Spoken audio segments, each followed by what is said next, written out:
नमस्कार, कानपुर वार्ता में आपका स्वागत है। मैं हूं आलोक पाल।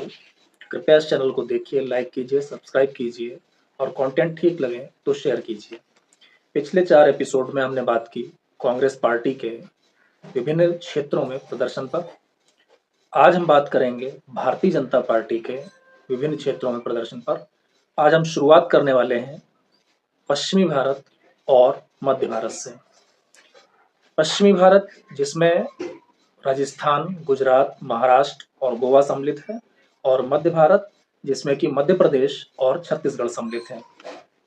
तो सीटों को लेकर के पहले हम बात कर लेते हैं।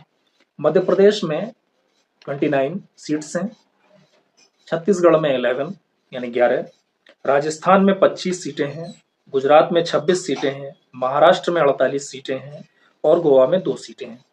तो कुल मिलाकर के जो सीटों की गिनती होती है वो होती है 141 यानी कि 141। 141 सीटों में से किस राज्य में भाजपा के पास कितनी सीटें थीं, यह समझने के लिए हम शुरुआत करते हैं छत्तीसगढ़ से। छत्तीसगढ़, जहां पर 11 सीटें हैं, उनमें 2019 के चुनाव में भाजपा ने 9 सीटें जीती थी। मध्य प्रदेश, जहां पर 29 यानी कि 29 सीटें हैं, वहां भाजपा ने 28 सीटें जीती थी। पश्चिम में अगर हम चलें तो गोवा से शुरू कर लेते हैं। तो गोवा में 2 सीट हैं, 2 में से 1 सीट भाजपा के हाथ आई थी। महाराष्ट्र में 48 सीट है और 48 में से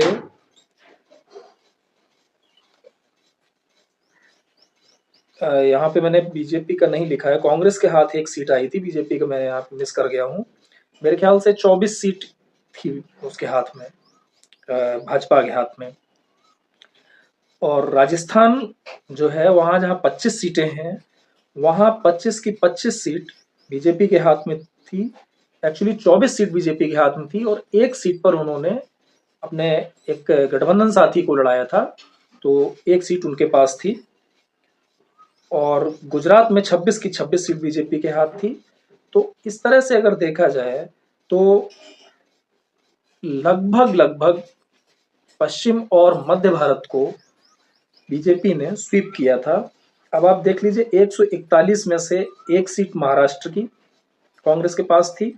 कुल मिला के 6 सीटें विपक्ष के पास थीं और 42 सीटें जो थीं वो कांग्रेस, माफ कीजिए, भाजपा और शिवसेना के पास थीं।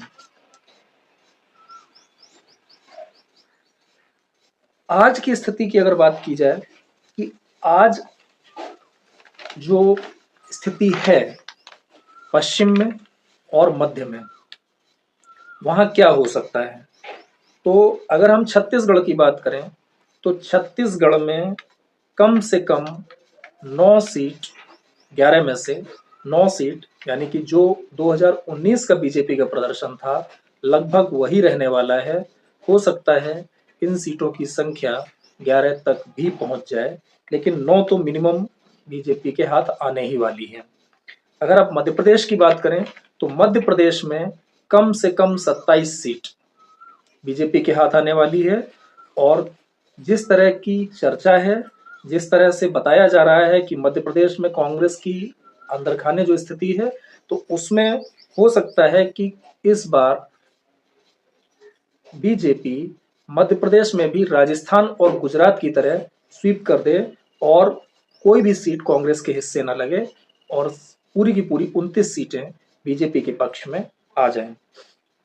एक छिंदवाड़ा की सीट है जिसे कांग्रेस मजबूत मानकर चलती है, लेकिन वहां पर भी जिस तरीके से बीच में चर्चाएं हुई थी कि कमलनाथ कांग्रेस छोड़ करके बीजेपी में आना चाहते हैं, बीजेपी ज्वाइन करना चाहते हैं। बीच में उन्होंने कुछ समय तक कोई उस पर जवाब भी नहीं दिया, बाद में शायद बात नहीं बन पाई, तो उसके बाद उन्होंने कहा मैं कहीं नहीं जा रहा हूँ, मैं यहीं हूँ। और लेकिन फिर भी वहाँ जो स्थिति है उसमें ऐसा माना जा रहा है कि अगर कमलनाथ छिंदवाड़ा से चुनाव लड़ते तो हो सकता है कि वो सीट कमलनाथ जीत लेते, लेकिन नकुल नाथ की स्थिति उतनी मजबूत नहीं मानी जा रही है। फिर भी आप 2 सीटों का की गुंजाइश लेकर के चल सकते हैं, तो 27 सीट बीजेपी के हिस्से मिनिमम और मैक्सिमम 29। अगर आप राजस्थान की बात करें तो मुझे नहीं लगता कि राजस्थान में पिछले चुनाव की अपेक्षा कोई बहुत बड़ा परिवर्तन आया है। 25 सीटें हैं वहां पर, और 25 में से जो 24 बीजेपी के पास थी, वो बीजेपी राजस्थान में रिटेन करने जा रही है। यानी कि कम से कम 24 सीटें बीजेपी राजस्थान में जीतने जा रही है। हो सकता है कि वह इस बार पूरी की पूरी 25 भी जीत ले।